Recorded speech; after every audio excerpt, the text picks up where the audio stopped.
En la escuela, la profesora pregunta: Jaimito, ¿por qué fue famoso Colón? Por su memoria. ¿Por su memoria? Sí, porque en su monumento pone: a la memoria de Colón. ¿Qué diferencias y semejanzas hay entre el antiguo régimen y la actualidad?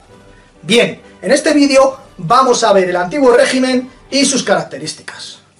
¡Adelante!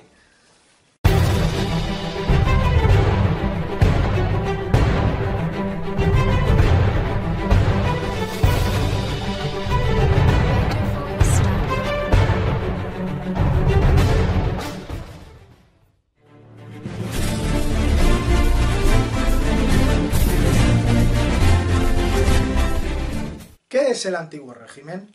El antiguo régimen es un sistema económico, político y social que se desarrolló en Europa entre el siglo XVI y el siglo XVIII.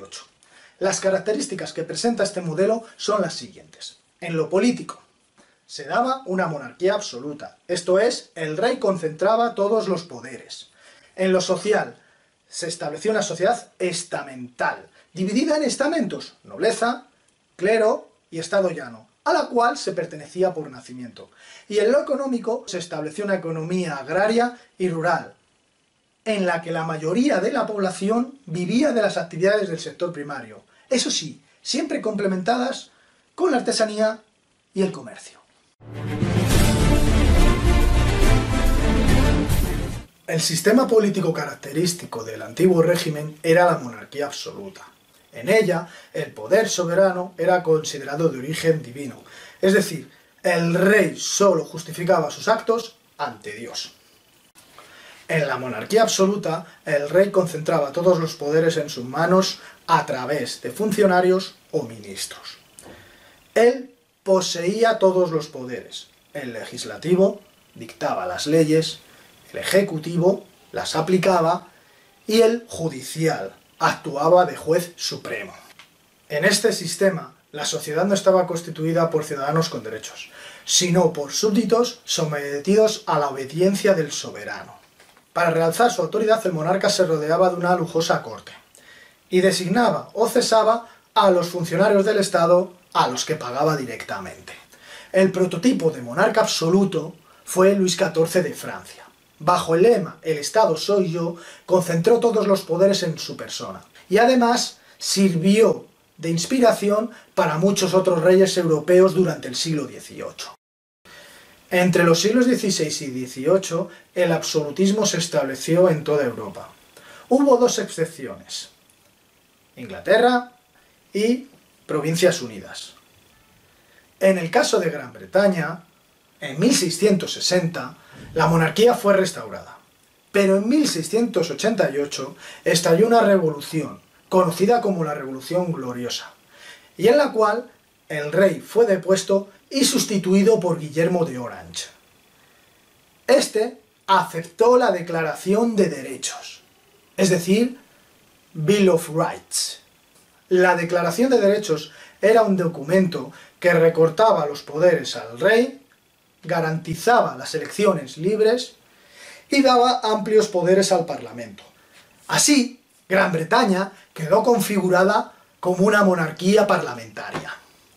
En el caso de las Provincias Unidas, tras lograr la independencia de España en la Paz de Westfalia, se implantó una república que contaba con una asamblea parlamentaria y en la que el Statuder ejercía la jefatura del Estado.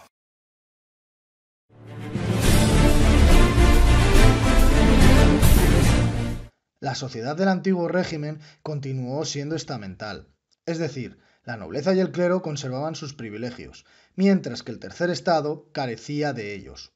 En esta época, la situación de los distintos grupos sociales era la siguiente.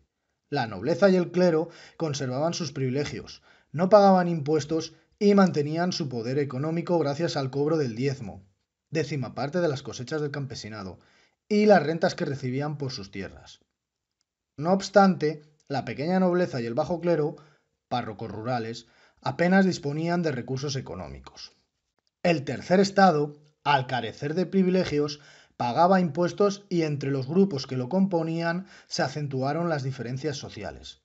La alta burguesía, compuesta por grandes comerciantes y empresarios, se enriqueció por el desarrollo económico. La pequeña burguesía, compuesta por pequeños comerciantes y artesanos, se arruinó al no poder competir con las nuevas formas de producción. Y la situación de los campesinos y jornaleros empeoró en el siglo XVII debido a las malas cosechas, a la subida de los precios y de los impuestos que debían pagar al rey, a la nobleza y al clero.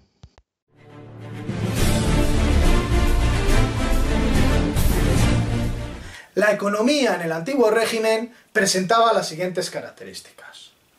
Importancia de la agricultura tradicional. Pervivencia de los gremios en la actividad artesanal. Y el comercio se perfilaba en dos realidades diferentes: interior y exterior. La importancia de la agricultura tradicional se caracterizaba por una baja productividad, por estar dirigida al autoconsumo y por la utilización de técnicas y herramientas muy arcaicas, es decir, primitivas. En cuanto a la actividad artesanal, predominaban los gremios. Los gremios eran asociaciones de artesanos que se dedicaban a un mismo oficio y que fijaban de forma rígida horarios, precios, salarios, herramientas, número de trabajadores por taller, etcétera, etcétera, etcétera. A lo largo del siglo XVIII surgieron nuevos sistemas productivos que escaparon al control gremial, lo que provocó una creciente liberalización de las actividades económicas.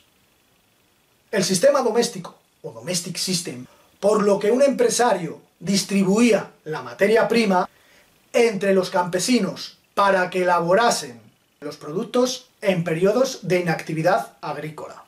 Las grandes manufacturas, antecesoras de las fábricas, que concentraban gran número de operarios, que realizaban normalmente artículos de lujo para satisfacer las necesidades de la nobleza. A lo largo del siglo XVI, el comercio experimentó un crecimiento progresivo. El comercio interior se realizaba con medios tradicionales, con animales y carretas, o bien a través de los ríos y canales. La pésima calidad de las infraestructuras terrestres y la gran cantidad de aduanas interiores que había impidieron el desarrollo de este comercio. El comercio exterior era esencialmente marino y estaba en expansión, favorecido por el contacto con los territorios ultramarinos. Desde el siglo XVII estuvo controlado por compañías mercantiles, apoyados por sus gobiernos, como las compañías inglesa y holandesa de las Indias Orientales. De entre todas las rutas comerciales, las más importantes fueron por el Océano Atlántico, donde se desarrolló un comercio triangular, dominado por Gran Bretaña. Se exportaban manufacturas a África, que se intercambiaban por esclavos con destinos a América.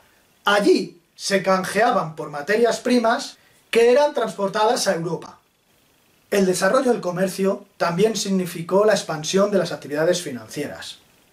La aparición de sociedades mercantiles, de las primeras bolsas de valores y el desarrollo de la banca crearon el capitalismo comercial, un sistema económico basado sobre todo en los negocios mercantiles.